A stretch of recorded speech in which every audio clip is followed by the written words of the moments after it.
The thing is, it really suits that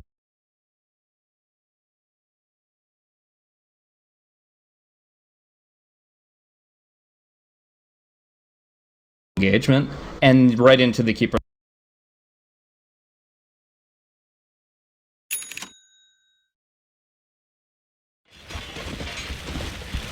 Prepare for battle. I think Xiaowei has some pretty big plans for this. And I think we're going to take advantage of the fact that Empire are going to kind of do what LGD did last game, which is going to group up as 5 a lot with Dazzle, Tusk, Pugna. Like your lineup moves really well as 5, can take objectives around the DK ulti, but what you're not good at is defending against any kind of a split push, and that's something Morphling will excel at. Even the Leshrac can offer some split push potential once he starts leveling up Edict, and Keeper of the Light allows these here to split push and then get recalled back and take a fight as well at the same time. So I think the mobility aspect of Keeper of the Light and just having heroes that can split push, then get TP'd around, is a real asset for LGD. They're going to be able to apply a lot of pressure, even while Empire maybe have the teamfight advantage. Absolutely. I mean, how in the world do you push into Illuminate, Lightning Storm, and Rocket Flare, maybe a little bit of Fade Bolt as well? Nuke comes down, you can poke and prod it with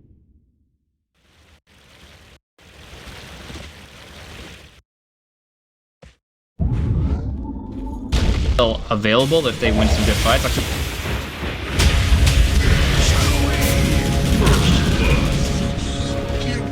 First blood. Onto the Rubik, and Resolution will walk. I'll take that.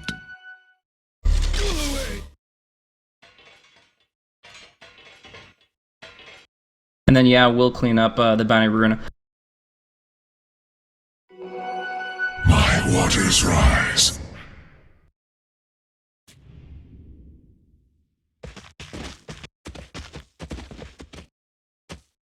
Yeah, I think it was actually, I mean, he was even going for the kill there, I think, but he stopped the telekinesis pullback because he suddenly saw 4 heroes. Like, oh crap, there's really no this risk. isn't what I want. He just lifted the hero in place without even moving him because he didn't want to have to use his cast point, so... not going to be the start LGD were looking for, but at the same time, just their support they lose. And I think they've got the laning set that they were kind of hoping for, although Empire have gone for an aggro tri-lane, which may be something, actually that may be something out of the ordinary that LGD weren't ready for, but I think they were because they sent Silo mid, knowing Morphling's not going to tri-lane versus tri-lane. It feels like they were expecting this and just sent Morphling mid to verse the DK while having a Leshrac for the 3v3 matchup.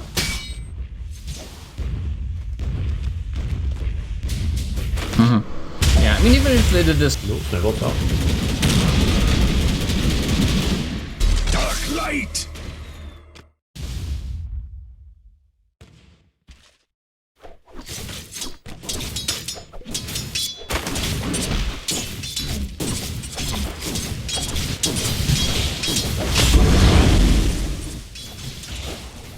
But looking back over at Sylar, he was actually able to...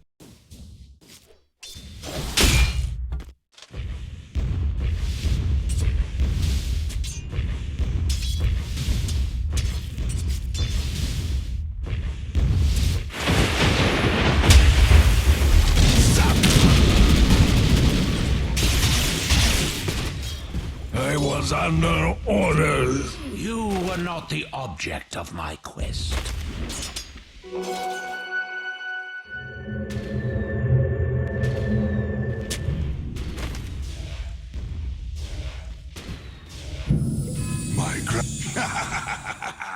Yeah, this is... Empire a reduction of your base damage. Tusk, aggro trial. I think maybe this exact trio of heroes even, but bit of a misplay there and miscalculation just how much damage they can dish out as they went aggressive and when they went in there. So LGD, once they heal back up and get their HP and mana online, they'll be good to go here. They've got levels now on their tri-lane, they've got the kill, and Empire have to be very careful with what kind of fights they choose to take up top.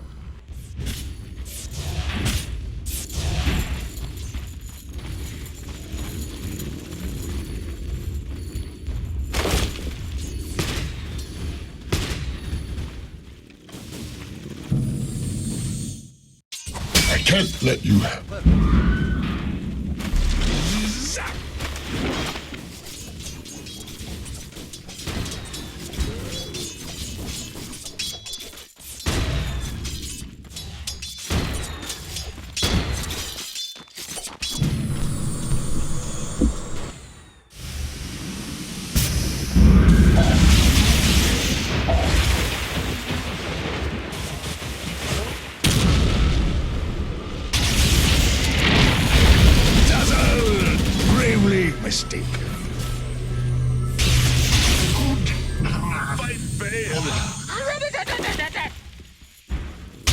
shadow.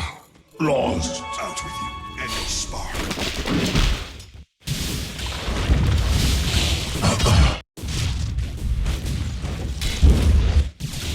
I mean, this is not been a good trialing versus trialing for Empire. They at least got the 1 kill that time around, but Celestiak is having a fun time now, and it's all going to come back down to sustain now. If LGD again can just heal themselves up and bring out some additional regen, I think they'll be looking pretty good. And they've got just that Maturi attacks with Tangos, Clarities, as well as boots, and even a circlet for the Leshrac. So just lots of items to keep this trialing versus trialing going. And at some point, Empire, if they lose one more little skirmish here up top, this lane's over. I think they can't just keep throwing bodies at LGD.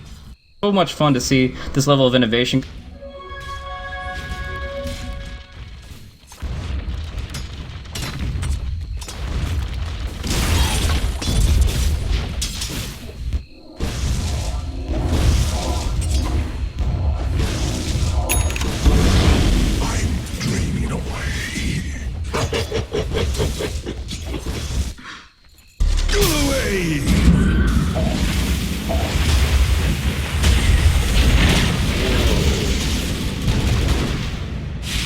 Middle tower is under attack.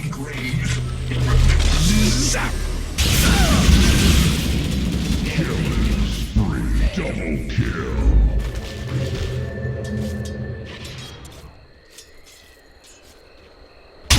Dire's middle tower is under attack.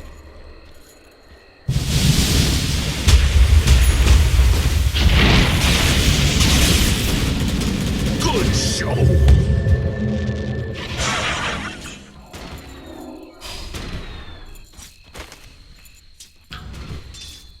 Dire's middle tower is under attack.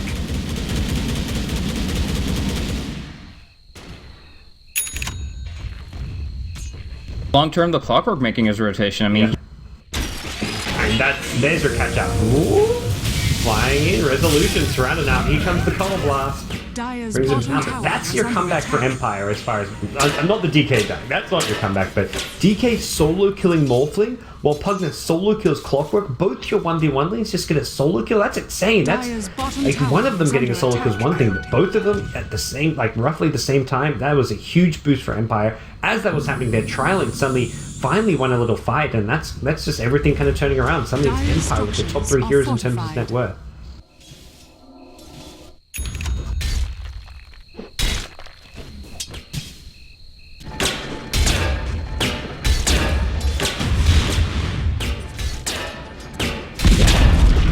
Dire's bottom tower has been denied.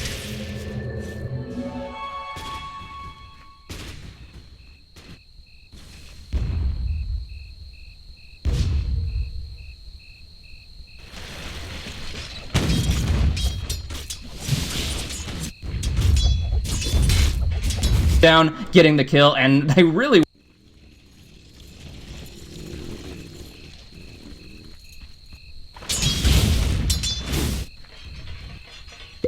Oh, mid lane possibly going to look for the initiation. Resolution did not go for the stun initiation, however.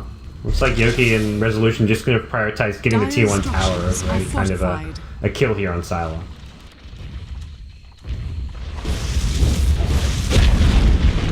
Dire's middle tower has fallen.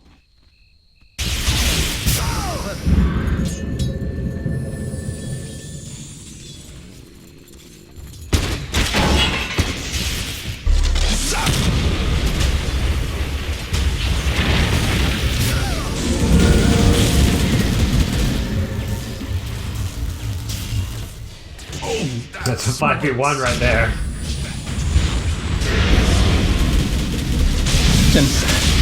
Jeez.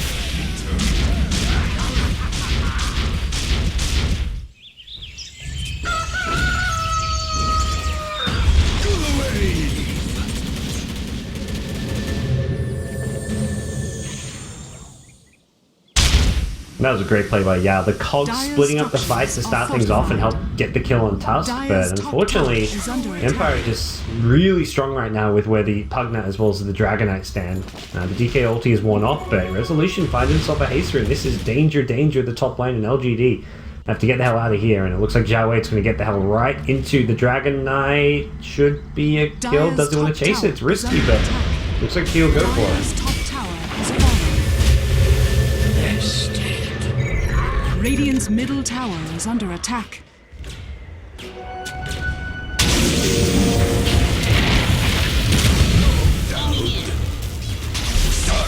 Dire's top tower is under attack. Free fight on the top lane. Double kill.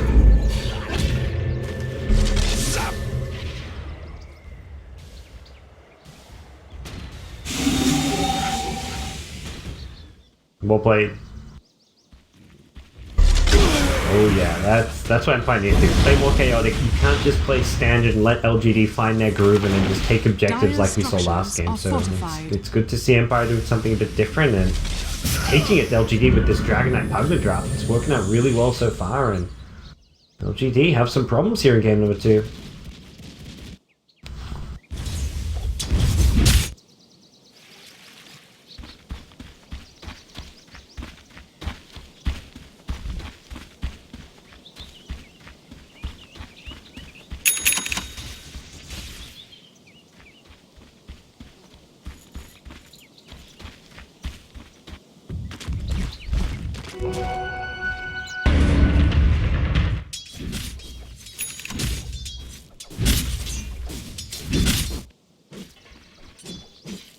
Blast hitting onto nothing. Oh, so.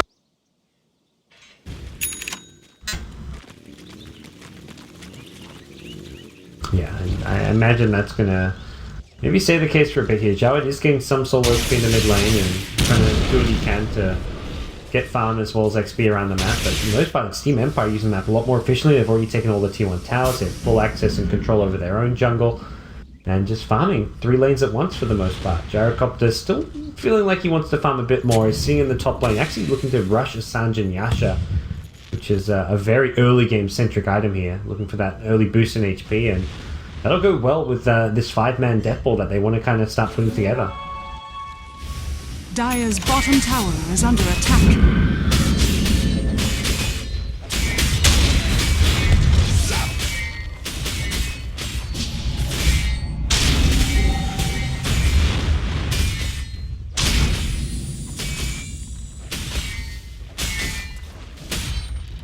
Available, looking for a resolution under the.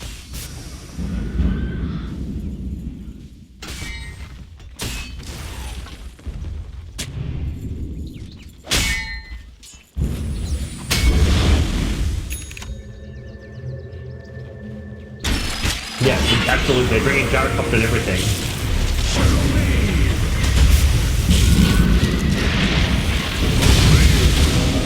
Radiant's middle tower is under attack.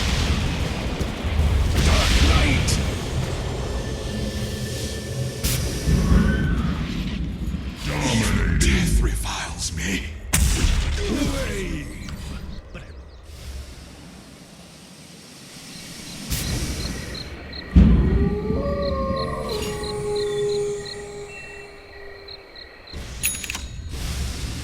Still a lot of magical damage about, so. Dazzle! Dire's bottom tower is under attack. Dire's bottom tower has fallen.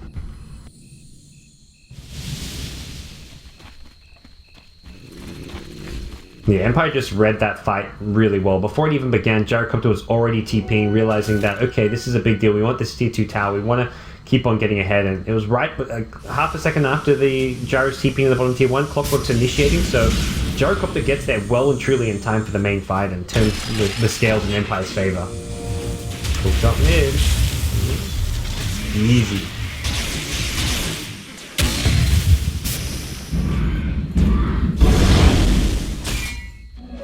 Regeneration.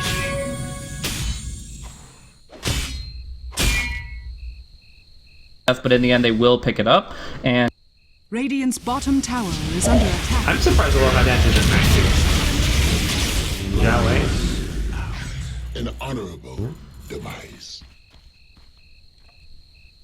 Yep. Dark light! Dire's top tower is under attack.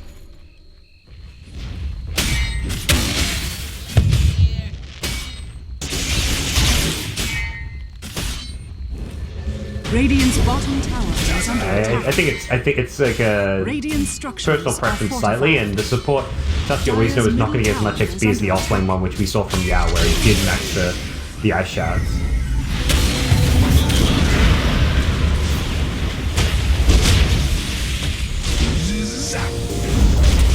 Radiant's bottom tower has been Putting down that frozen sigil to prevent.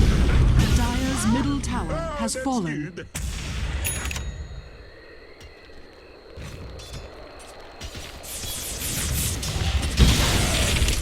Very little. Yeah, and Jarg even getting the deny on the bottom tier 1 tower. Still something for LGD to at least slightly salivate over, as they were just so starved for anything right now. So they'll take what they can get as they're so poor. But Empire up 14 kills to 7. More importantly, just dramatically Dire's out-farming their top tower opponents is and under attack. moving from one objective to the other, Dire's to the structures next. They're doing this faster than LGD did in game 1. They may be a bit slow to push high ground. LGD great with their high ground defense, but Team Empire have done quick work of these out of tier 2 is under towers. attack.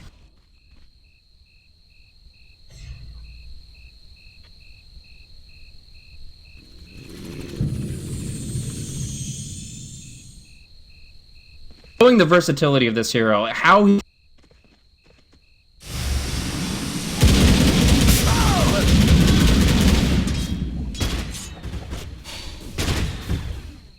Ooh.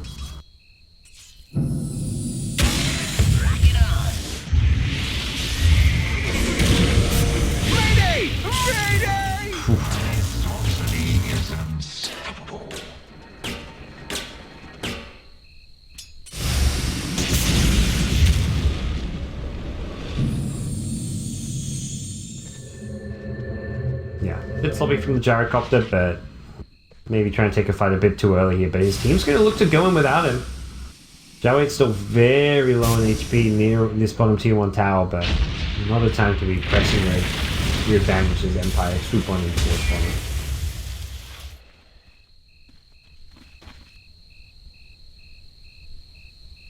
Radiant's top tower is under attack.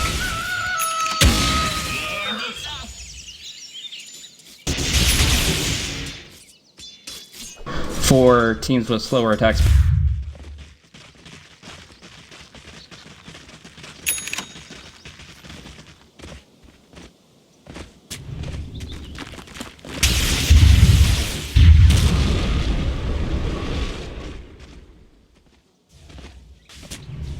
Yeah, I guess, yeah, Cuddle's the only one you really can go for with this draft, and I mean, every now and then you'll see a Clockwork mech, but I think it's not really an ideal item for Clock, but,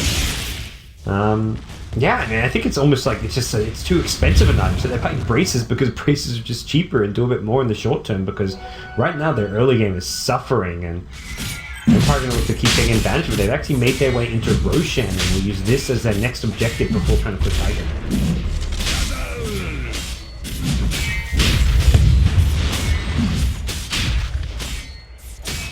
Re-enabled in case that was the issue, but Radiant's top tower is under attack.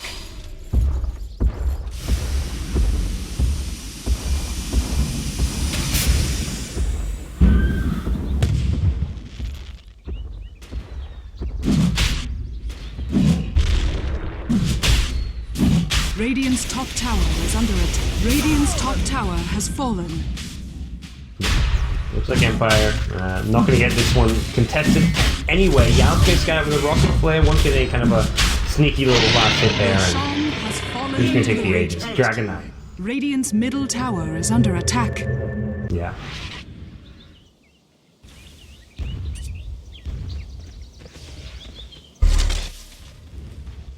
Well, Morphling at top, just trying to scrape through whatever farm he can, but Gyrocopter there to prevent that, and you're going to bring down the Morphling Replicate as well while he's at it, just to take away any tools that he can.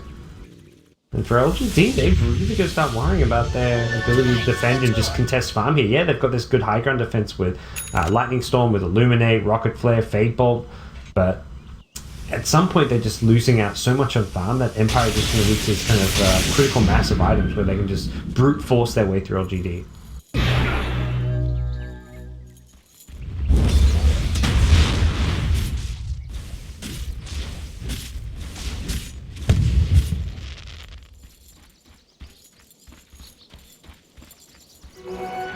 alive to the impurities.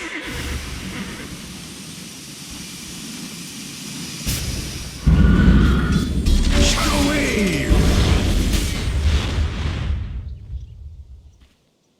60, so doing maybe 40%. Yeah. They've got plenty of defensive capabilities, I guess, right now. I imagine it will be a glimmer kick just for high ground seat, but we'll have to wait and see. Right now, Empire ready to start chipping away at the high ground, but good luck with that. Double BKB for LGD. They are... I don't know if they're going to be aggressively looking for a fight, but if a fight comes to them on the high ground, they'll sure as hell take it now with these two pickups.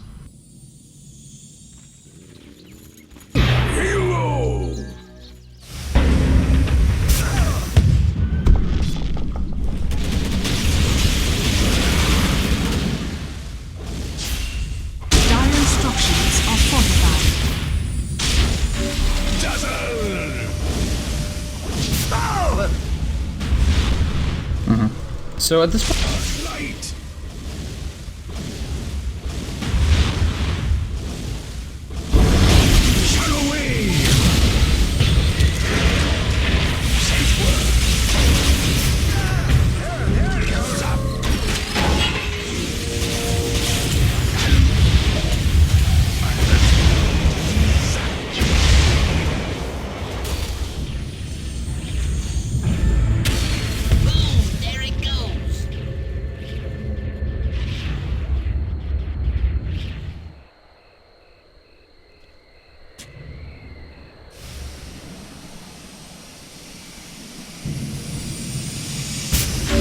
Radiant's bottom tower is under attack.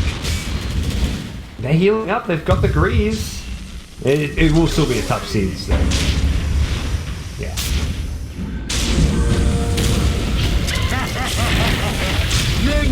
and this is where they're going to have to count. We're going to see the...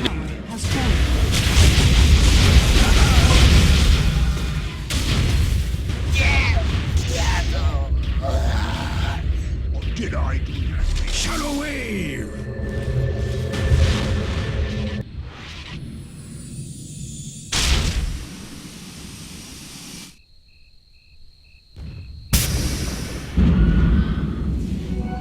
Yeah, it's...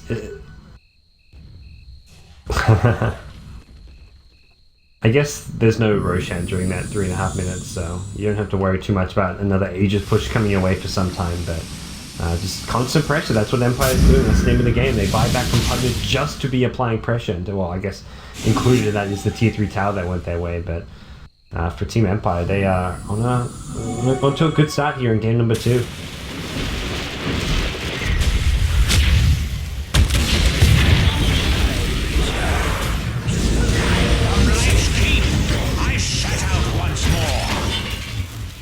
And Resolution pops the BKB on his first...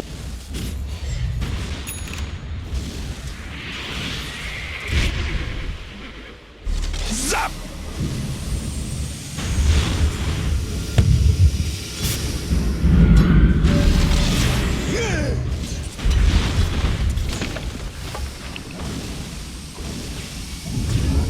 Dark light!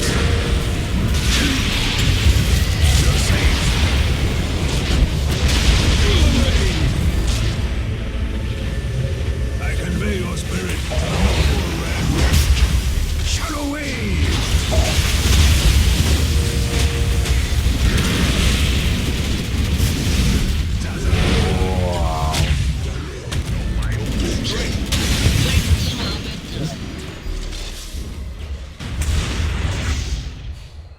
Empire want to end this game. They want to get Rax now.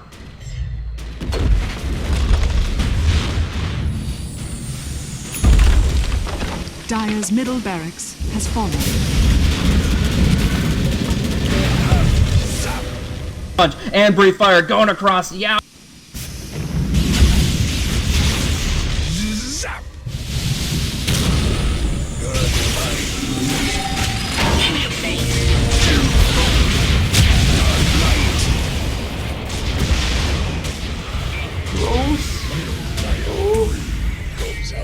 Got him. Wave! Radiant's bottom tower is under attack.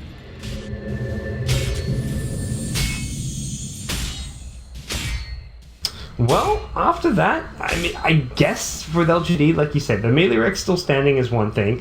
That's a stepping stone for LGD to bounce off of, but it did cost them a lot. Clockwork buyback, Keeper buyback.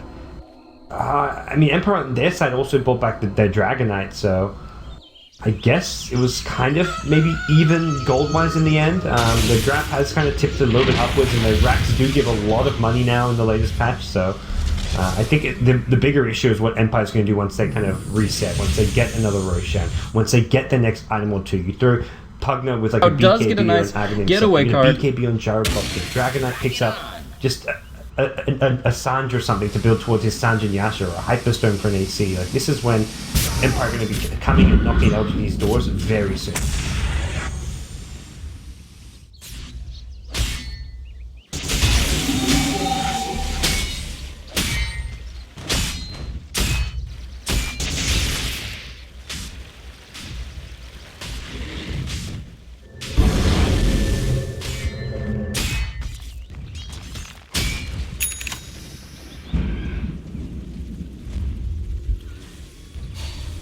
Radiant's middle tower is under attack.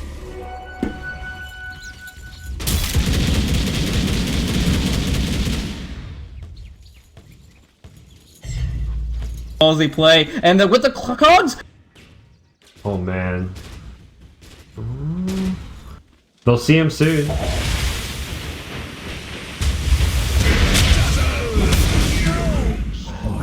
That's a better kill. Now it's Yao onto Aloha Dance. Better than getting Rubik and or Clockwork. Like, taking out Coddle is just, that's guaranteed melee rack. I think it was guaranteed with a Rubik or a Clockwork as well, but this kill puts the mid melee racks in a position where it can't they haven't be defended. used smoke for almost not even there to defend it in Empire. Well, they're looking to bounce back here. They want it for game 3, Blaze.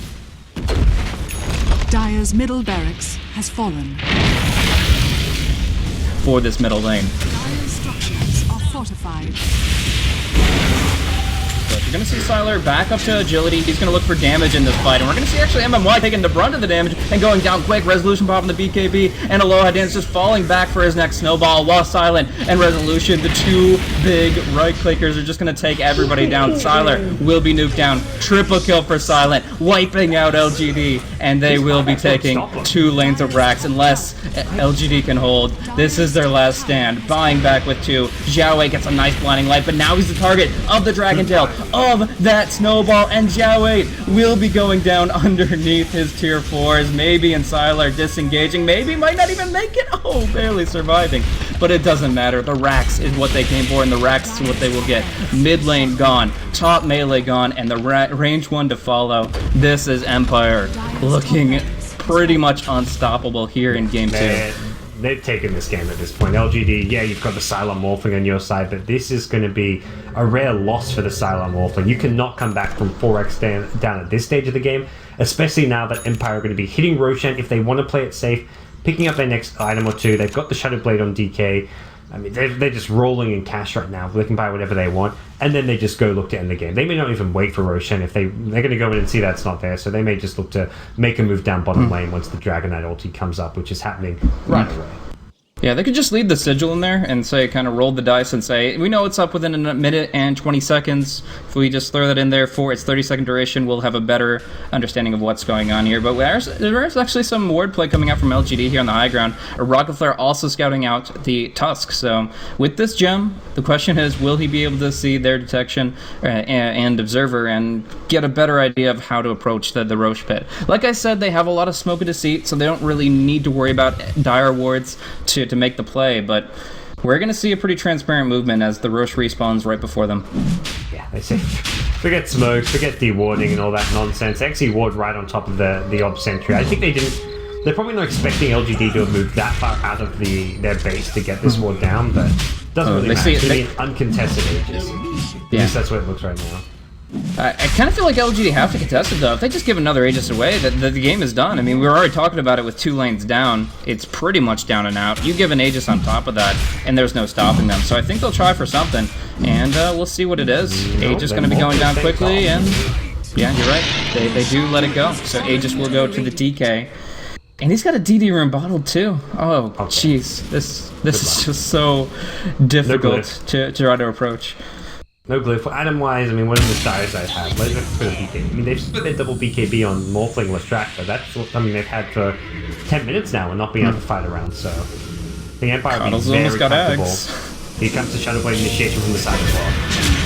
Yeah, we're going to see a big jump in here. Double blink in. Really nice play coming in from Empire, and that's just going to be it. They take down 1 or 2 heroes, and they pretty much broken the base wide open. Yeah, we'll go for a desperate hook, and he'll be punished immediately because of it. That is going to be Empire taking just as convincing of a win here in Game 2, bringing it back 29.5 minutes in is going to be the GG call from LGD, and we have an intense Game 3 coming up, guys, because obviously we saw LGD looking insanely strong in game number 1, nearly flawless in their performance, but Empire, they're back on the rails. They are ready to play their style of Dota, and with kind of a clean wipeout